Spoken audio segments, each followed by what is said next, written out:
So, I don't want to give any spoilers, but this is not a real leg.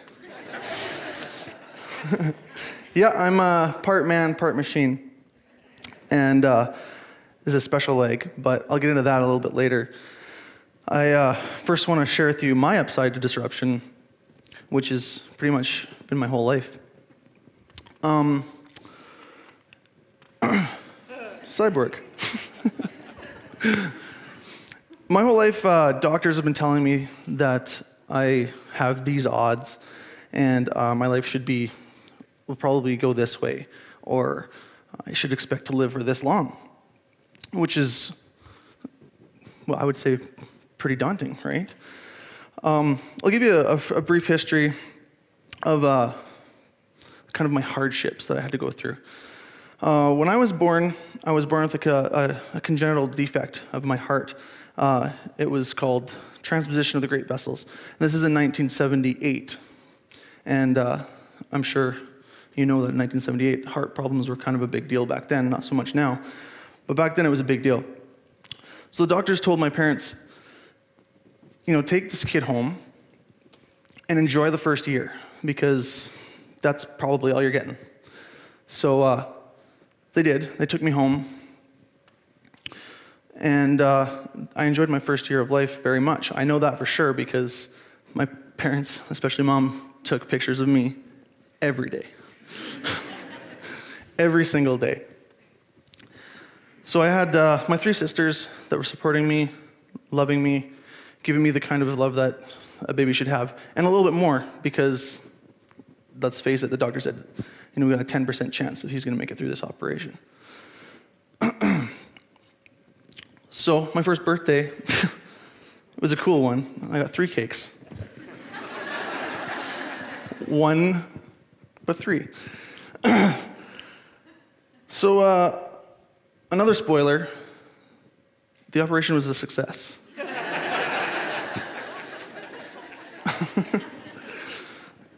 But the odds were still against me, even though I made it through that operation.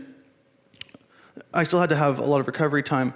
And back then, I'm not sure if the drug is still used, but there's a drug called digoxin. If anybody's heard of digoxin, it's a very unstable drug and hard to distribute.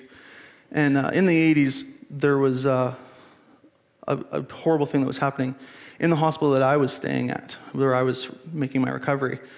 And it was at the Toronto Hospital for Sick Kids. And if anybody's heard of that, it was there's been things written about it. It was the digoxin murders. So babies were actually being killed by this drug intentionally, which is, I just learned of this story actually myself after some other tragic things that I had to endure. But I can't believe this. And if you're interested in the story, you can search it on Google.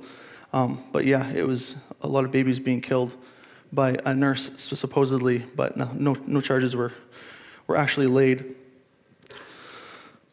So like I said, my doctors have always told me, these are your odds, and this is what you can expect out of life. But I don't live that way. I like to rock and roll, So I played in a band for many years, and I toured across the country from Vancouver Island to Prince Edward Island. And I would play shows, like 52 shows in a row. And I'd rock.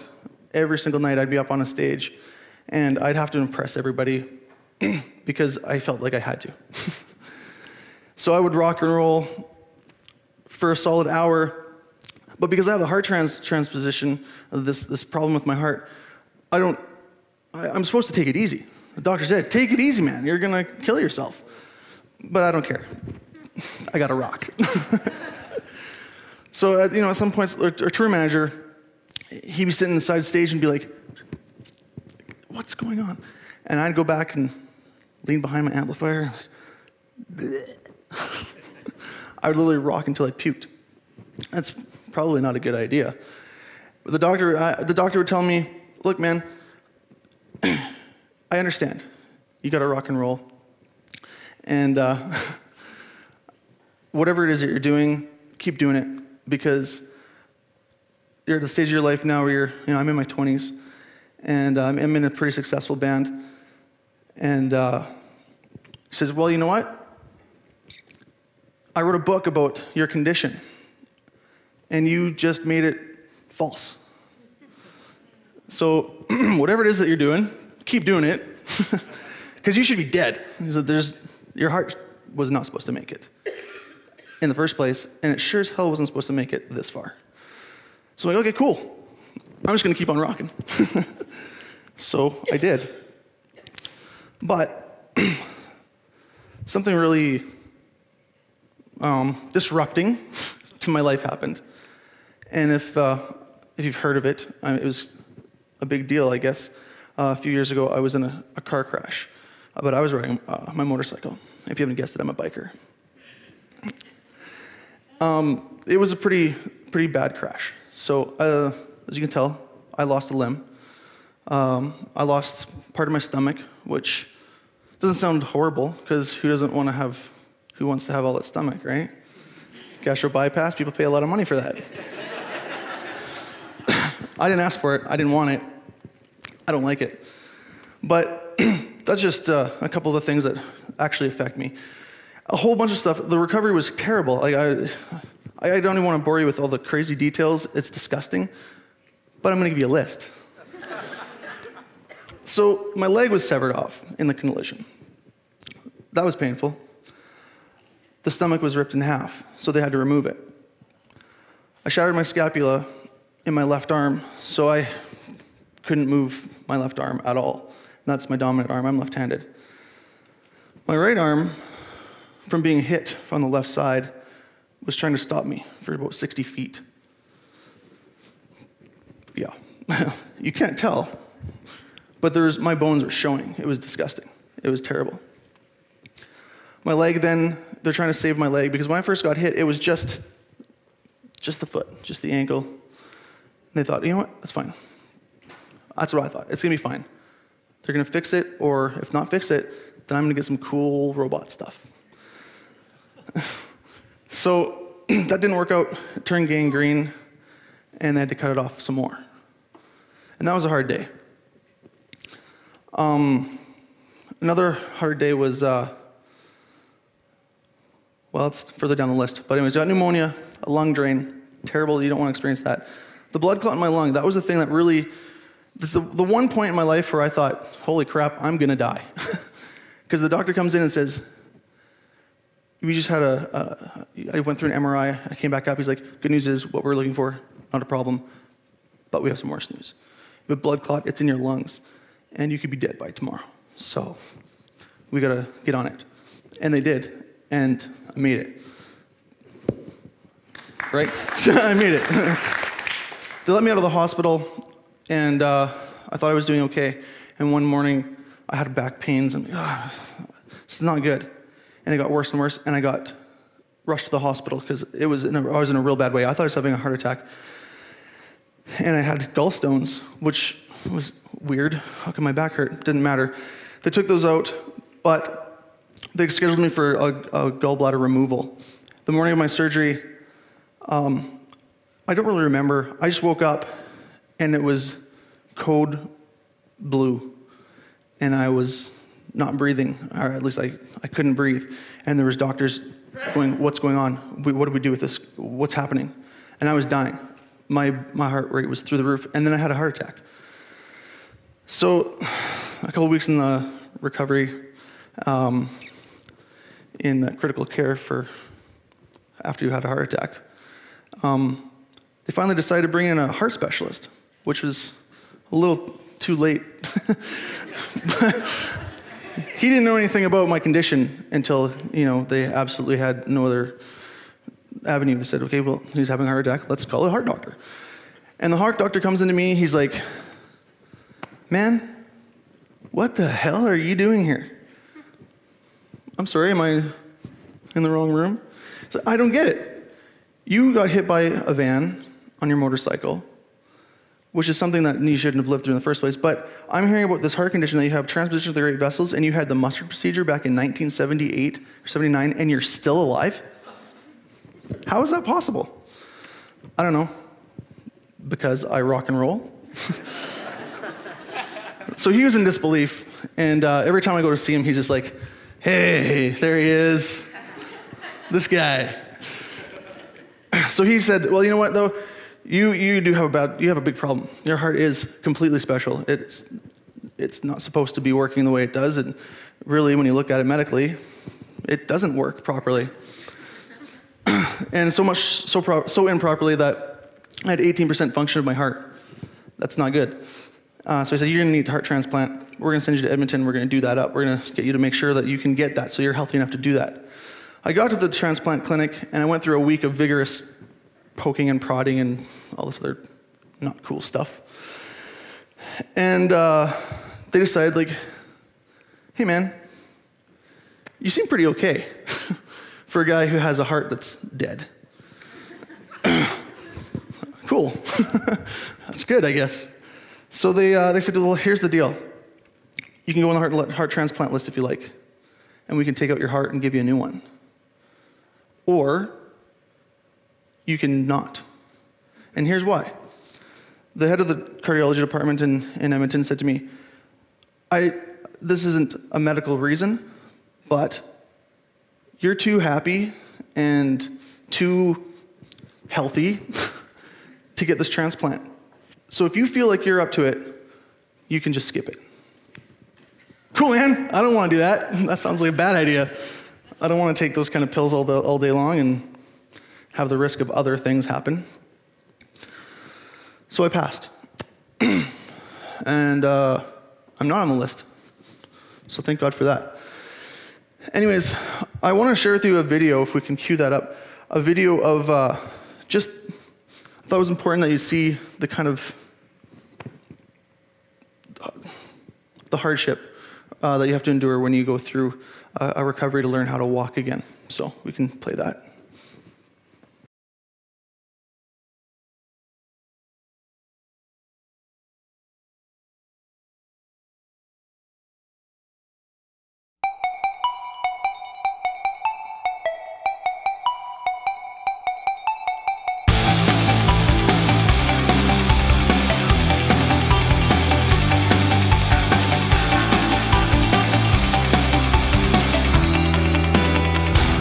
Once again, we found ourselves to be lost, holding hands while straying from the path in the forest dark.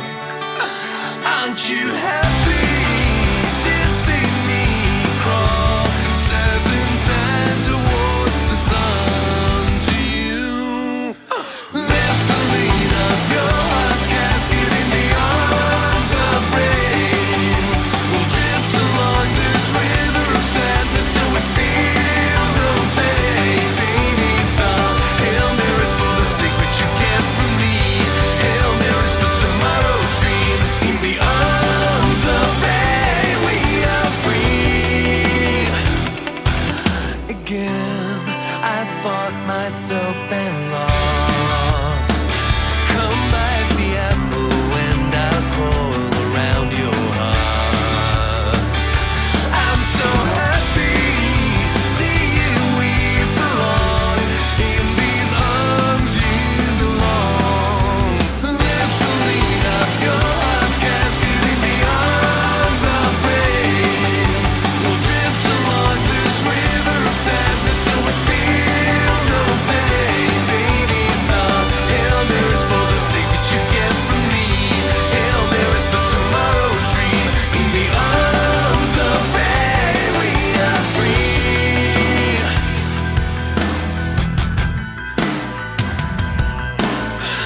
Ave Maria, we've tried. Ave Maria, we've cried. Ave Maria, we've... It's taping tougher, but I gotta get it way down. Open that beer. Oh, that's great. I love Jerry. So that was 3 years ago, but now I want to show you something that's awesome that happened because of that. This is my team, and this is brand new to me, so I'm pretty happy about it. I got my first prosthetic, and I thought it was cool and everything, but it wasn't cool enough. And I found this company in Alberta that was making covers through a friend, a Paralympian, actually, Michelle Salt. Just awesome. And I thought, wow, cool, I want one of those covers. So I bought one, and it got shipped to me, and I was like, this is awesome. I can make this really boring looking thing look even cooler. And then me being a nerd, I had to change it just a little bit. And we made a special one here for today.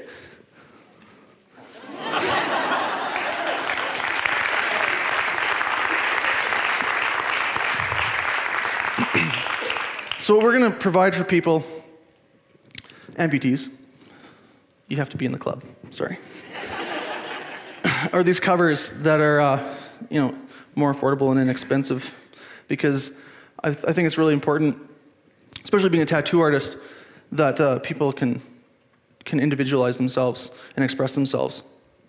And this is perfect, because I lost tattoos on my leg that were precious to me. But now I can put tattoos on whenever I want. I can change them. Like I said, I'm a nerd. So I can do whatever I want. For instance, this is probably my favorite one.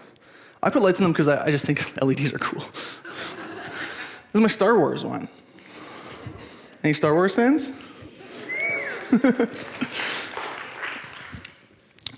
And, I'm a biker. This one's got a couple skulls, some flames, spider webs, like a cool tattoo would, right? And they're completely interchangeable. I got to talk to a kid last week in the hospital, 18-year-old, who lost his leg, lost a foot, half a foot, and part of his hand. And I'm thinking, man, that sucks. I just lost a leg. And this kid gave me so much, just extra drive to do this. So I want to do this for more amputees, because I think it's important for people to be able to express their individuality, and amputees can take back the freedom of putting on their body whatever they want. And we all get to do that with our clothes or our tattoos. When you lose a limb, now we've got an extra little option. So when Ted asked me to do this, I didn't know what I was going to talk about. And then it became very clear, and I learned some things about myself. And I'll just leave you with a quote that I came up with a few weeks ago. Bad things happen to people all the time. But if you can thrive to get through the situation, you can survive it.